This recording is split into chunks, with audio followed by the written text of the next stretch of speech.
Hi all, അസ്സലാമലൈക്കും. Welcome back to Silna's kitchen. ഇന്നത്തെ recipe ഒരു അടിപൊളി വെറൈറ്റി ടേസ്റ്റി ആയിട്ടുള്ള നല്ലൊരു ഈവനിങ് സ്നാക്സിൻ്റെ റെസിപ്പിയാണ്. എത്ര കഴിച്ചാലും മടുക്കാത്ത ഭയങ്കര സിമ്പിളായിട്ട് തയ്യാറാക്കി എടുക്കാൻ പറ്റുന്ന നല്ല ടേസ്റ്റി ആയിട്ടുള്ള ഒരു അടിപൊളി പലഹാരമാണ്. നല്ല സോഫ്റ്റായിട്ട് പഞ്ഞ് പോലെയാണ് ഇതിരിക്കുന്നത്. കുട്ടികൾക്കെല്ലാം ഭയങ്കരമായിട്ട് ഇഷ്ടമാവും. അപ്പോൾ ഇതെങ്ങനെയാണ് തയ്യാറാക്കുന്നതെന്ന് അറിയാനായിട്ട് വീഡിയോ സ്കിപ്പ് ചെയ്യാതെ മുഴുവനായിട്ടൊന്ന് കണ്ടു നോക്കണേ. റെസിപ്പിയിലോട്ട് കിടക്കുന്നതിന് മുമ്പായി സിൽനാസ് കിച്ചൺ ചാനൽ ആദ്യമായിട്ട് കാണുന്നവരാണെങ്കിൽ പ്ലീസ് ഒന്ന് സബ്സ്ക്രൈബ് ചെയ്തേക്കണേ. ഒപ്പം തന്നെ ഈ വീഡിയോസ് നിങ്ങൾക്ക് ഇഷ്ടപ്പെടുകയാണെങ്കിൽ ഒരു ലൈക്ക് ചെയ്ത് ഷെയർ ചെയ്ത് സപ്പോർട്ട് ചെയ്യാനും മറക്കരുത്. ഇനി നമുക്ക് ഇതെങ്ങനെയാണ് തയ്യാറാക്കുന്നതെന്ന് നോക്കാം. ആദ്യം തന്നെ ഞാനിവിടെ ഒരു മിക്സിയുടെ ജാറാണ് എടുത്തിട്ടുള്ളത്. ഇതിലേക്ക് ഒരു അരക്കപ്പ് അളവിൽ 1 കപ്പ് നല്ല കട്ടിയായിട്ടുള്ള പശുവിൻ പാല് ഒഴിച്ചു കൊടുക്കുന്നുണ്ട്. ഇനി അതേ കപ്പ് അളവിൽ തന്നെ അരക്കപ്പ് അളവിൽ 1 കപ്പ് വെള്ളവും ഒഴിച്ചു കൊടുക്കാം. ഇനി ഇതിലേക്ക് മൈദയാണ് വേണ്ടത്. ഞാനിവിടെ 250 ml കപ്പിൻ്റെ അളവിൽ 1 കപ്പ് നിറയെ മൈദാപ്പൊടിയാണ് എടുത്തിട്ടുള്ളത്. ഈ കപ്പിൻ്റെ മുകളിലുള്ള പൊടി തട്ടിക്കൊടുക്കാതെയാണ് ഞാൻ മുഴുവനായിട്ടും ഇട്ട് കൊടുത്തിട്ടുള്ളത്. ആ ഒരു പൊടിയുടെ മുകൾ ഭാഗം തട്ടിക്കൊടുത്തിട്ട് കറക്റ്റ് ലെവലാക്കിയാണ് എടുക്കുന്നതെങ്കിൽ പരുവം തെറ്റിപ്പോവും. ഞാനിപ്പോൾ ഈ ഒരു നിറയെ എടുത്തിട്ടുള്ള ആ ഒരു കണക്കനുസരിച്ചാണ് ബാക്കിയുള്ള എല്ലാ ഇൻഗ്രീഡിയൻസിൻ്റെ അളവും ഇതിൽ കറക്റ്റാക്കി എടുക്കുന്നത്. ഇനി ഇതിലേക്ക് 2 കോഴിമുട്ട പൊട്ടിച്ചൊഴിച്ച് കൊടുക്കാം. പിന്നെ നല്ലൊരു മണത്തിന് വേണ്ടി 2 ഏലക്ക ഇട്ട് കൊടുക്കുന്നുണ്ട്. പിന്നെ ഇത് മധുരമുള്ള പലഹാരം ആയതുകൊണ്ട് തന്നെ ഞാനിതിലേക്ക് 3 ടേബിൾ സ്പൂൺ അളവിൽ പഞ്ചസാര ഇട്ട് കൊടുക്കുന്നുണ്ട്. ഞാനിപ്പോൾ ഇതിലൊരു മീഡിയം മധുരമാണ് ഇട്ട് കൊടുത്തിട്ടുള്ളത്. മധുരം ഓരോരുത്തരുടെ ഇഷ്ടത്തിനനുസരിച്ച് കൂട്ടിയും കുറച്ചൊക്കെ ചേർത്ത് കൊടുക്കാം. ഇനി ഇതിലേക്ക് ഈ ഒരു മധുരത്തിനൊന്ന് ബാലൻസ് ചെയ്യാനായിട്ടുള്ള ഒരു നുള്ള് ഉപ്പും കൂടെ ഇട്ട് കൊടുക്കാം.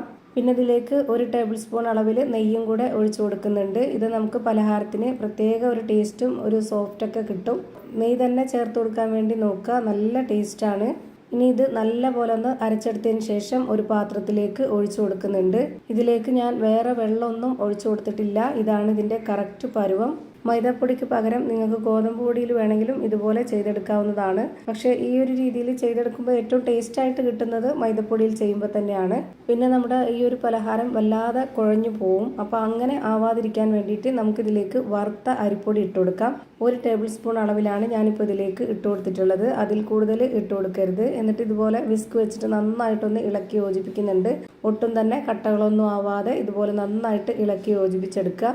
ഇതുപോലെ നമ്മൾ അരിപ്പൊടി ചേർത്ത് കൊടുക്കുമ്പോൾ ഈ മിക്സിയിൽ അരച്ചെടുത്തതിന് ശേഷം മാത്രം ഇട്ട് കൊടുത്ത് ഇളക്കി കൊടുക്കുക. അല്ലാതെ നമ്മൾ ഈ പൊടികളൊക്കെ ഇട്ട് കൊടുക്കുന്ന കൂട്ടത്തിൽ തന്നെ അരിപ്പൊടി ഇട്ട് കൊടുത്ത് അരച്ചു കൊടുത്തു കഴിഞ്ഞാൽ പരുവം തെറ്റിപ്പോവും. ഇപ്പോൾ ഞാനിത് കയ്യിൽ കൊണ്ടൊന്ന് കോരി കാണിച്ചു തരാം. ഇത് കാണുമ്പോൾ തന്നെ നിങ്ങൾക്ക് കറക്റ്റ് പരുവം മനസ്സിലായിട്ടുണ്ടാവും. ഇനി നമുക്കിതൊന്ന് ഫ്രൈ ചെയ്തെടുക്കണം. അപ്പോൾ അതിനുവേണ്ടി കുഴിയപ്പത്തിൻ്റെ ചട്ടിയാണ് ഞാനിവിടെ വെച്ച് കൊടുത്തിട്ടുള്ളത്. ഇനി ഫ്ലെയിം ഓണാക്കി കൊടുത്ത ശേഷം ഇതിലേക്ക് കുറച്ച് ഓയിൽ ഒഴിച്ചു കൊടുക്കാം. ഒരുപാട് ഇത് മുങ്ങിക്കിടക്കുന്ന രീതിയിൽ ഫ്രൈ ചെയ്തെടുക്കരുത്. വളരെ കുറച്ച് മാത്രം താഴത്തെ ഭാഗത്ത് കുറേശ്ശെയായിട്ട് എണ്ണ ഒഴിച്ചു കൊടുക്കുക. ഇത് നന്നായിട്ട് ചൂടായിട്ട് വന്നതിന് ശേഷം പിന്നെ നമ്മൾ ലോ ഫ്ലെയിമിൽ ഇട്ട് കൊടുത്തിട്ട് വേണം ഇതുപോലെ മാവ് ഒഴിച്ചു കൊടുക്കാനായിട്ട്. ഇരുമ്പിൻ്റെ കുഴിയപ്പച്ചട്ടിയൊക്കെ ആണെന്നുണ്ടെങ്കിൽ ഒരു മീഡിയം ഫ്ലെയിമിലൊക്കെ ഇട്ട് കൊടുത്തിട്ട് ഫ്രൈ ചെയ്തെടുക്കാം. ഇത് നോൺ സ്റ്റിക്കിൻ്റെ വളരെ കനം കുറഞ്ഞ ചട്ടി ആയതുകൊണ്ട് നല്ല ലോ ഫ്ലെയിമിൽ ഇട്ട് കൊടുത്തിട്ട് വേണം. ഇത് എത്ര സമയമാണോ വേവാനായിട്ട് എടുക്കുന്നത് അത്രയും സമയം വരെ ലോ ഫ്ലെയിമിൽ ഇട്ട് കൊടുത്ത് തന്നെ വേവിച്ചെടുക്കുക.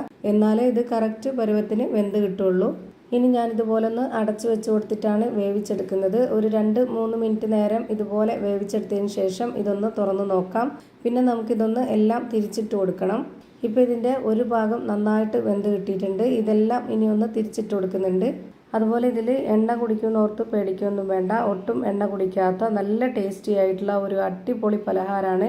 എന്തായാലും നിങ്ങൾക്കെല്ലാവർക്കും ഇഷ്ടമാവും. അതുകൊണ്ട് തന്നെ നിങ്ങൾ ഒരു തവണയെങ്കിലും ഇതേപോലെ ഒന്ന് ട്രൈ ചെയ്ത് നോക്കണം. ഇപ്പോൾ ഇതെല്ലാം തിരിച്ചിട്ട് കൊടുത്തിട്ടുണ്ട്. ഇനി ഈ ഒരു ഭാഗം 1 മിനിറ്റ് നേരം മാത്രം വേവിച്ചെടുത്തതിന് ശേഷം ഇതൊന്ന് തിരിച്ചിട്ട് കൊടുത്ത് നോക്കുക. ഇപ്പോൾ 2 സൈഡും ഒരുപോലെ വെന്ത് കിട്ടിയിട്ടുണ്ട്. ഇനി നമുക്ക് ഓരോന്നോരോന്നായി എടുത്തു മാറ്റാം. അപ്പോൾ ഭയങ്കര സിമ്പിളായിട്ടുള്ള നല്ലൊരു വെറൈറ്റി ടേസ്റ്റി ആയിട്ടുള്ള അടിപൊളി ഒരു പലഹാരം റെഡിയായി കിട്ടി. ഇതുപോലെ തന്നെ എല്ലാം ഫ്രൈ ചെയ്ത് ഒരു പാത്രത്തിലേക്ക് മാറ്റിയിട്ടുണ്ട്. നല്ല സോഫ്റ്റായിട്ട് പഞ്ഞ് പോലെ ഇരിക്കുന്ന ഒരു അടിപൊളി പലഹാരമാണ്. അപ്പോൾ ഇത്രയേ ഉള്ളൂ ഇന്നത്തെ വീഡിയോ ഇഷ്ടമായാൽ ലൈക്ക് ചെയ്യാനും കമൻറ്റ് ചെയ്യാനും ഷെയർ ചെയ്യാനും മറക്കരുത്. അതുപോലെ തന്നെ ഞാനിടുന്ന പുതിയ വീഡിയോസ് നോട്ടിഫിക്കേഷനായിട്ട് കിട്ടുന്നതിന് വേണ്ടി സബ്സ്ക്രൈബ് ചെയ്ത് ബെല്ലൈക്കൺ അമർത്തി അതിൽ ഓൾ എന്ന ഓപ്ഷൻ എനേബിൾ ചെയ്ത് കൊടുക്കാനും മറക്കരുത്. പുതിയൊരു വീഡിയോയുമായി വീണ്ടും വരും. Thank you for watching.